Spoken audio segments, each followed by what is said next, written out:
대통령이 국정에서 소외되기 쉬운 그늘진 곳을 챙기란 취지로 배정되는 청와대의 특활비가 영부인의 의류 구입이나 부적절한 외부 접촉에 쓰였는지가 수사 중입니다. 먼저 문재인 전 대통령 부인 김정숙 여사가 의상 구입에 최소 1,200만 원의 관봉권 현금을 사용했던 진술을 경찰이 확보했답니다. 보시죠. 조선일보가 김정숙 여사가 옷을 샀다고 하는 그 업체 관계자들 접촉해서 이런 사진들을 확보했습니다.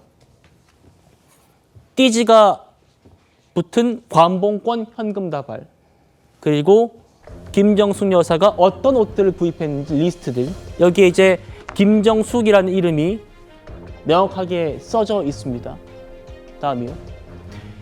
이 업체들에서 총 3,958만 원을 썼답니다. 김정숙 여사가 옷값으로, 장신구 값으로. 이 중에서 1,200만 원을 관봉권으로 결제를 했다는 겁니다. 이게 지금 경찰 수사 결과 일부 드러난 겁니다. 그런데 문재인 청와대는 당시에 정부 비용으로는 옷값 지출한 적 없고 다 카드로 구매했다고 했었습니다. 그러면 앞서 보신 그 관봉권 현금 다발은 뭘까요? 들어보시죠.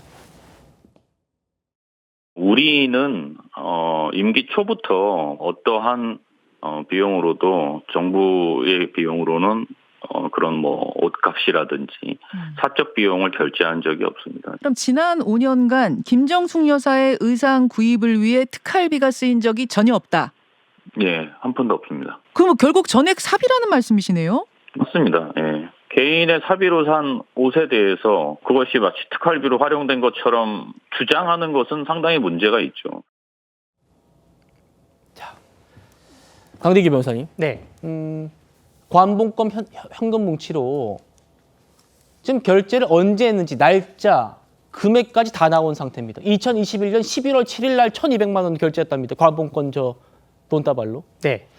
그런데 문재인 청와대에서는 카드로 결제했다. 정부 지출로 한 적 없다. 이렇게 했었거든요. 어떻게 네. 봐야 될까요? 그 탁현민 전 비서관이 모르는 내용이 있을 수도 있죠. 탁현민 전 비서관의 이 책을 읽어보면 뭐 대통령에 대한 행사 기획에 대한 얘기가 주로 나오지 저런 대통령 여사에 대한 김정숙 여사에 대한 의상 구입 내용까지 나오진 않거든요. 탁현민 비서관이 모르고 한 얘기일 수도 있다고 말씀드리고요. 사실 이 부분이 대통령 기록물로 지정이 되면 일반 기록물은 15년이고 개인 사생활과 관련된 것은 30년이 기록이 되는 것인데 이거를 쉽게 알 수 있는 방법은 있습니다. 국회의원 3분의 2의 찬성에 의하면 대통령 기록물법상 대통령 기록물을 열람해서 볼 수가 있어요. 그래서 만약에 더불어민주당이 저 문제에 대해서 당당하다면 이것을 안건에 올려서 대통령 기록물을 다 같이 한번 보자라고 하면 대통령 기록물법상 볼 수 있다는 점을 말씀드리고요. 그나마 다행인 것은 우리가 관봉권의 저 띠지 볼트에는 시리얼 넘버가 있고 또 조폐공사에서 발행한 모든 조폐에 대해서는 일련 번호가 있기 때문에 이것이 어디로 흘러갔는지에 대해서는 현금만 가지고도 어느 정도 추정을 할 수가 있습니다. 기존의 대장동 사건의 경우에도 현금 추적을 저런 식으로 했어요. 그런데 경찰 수사가 진척이 됐다는 것에서 박수를 좀 보내드리고 싶습니다. 예.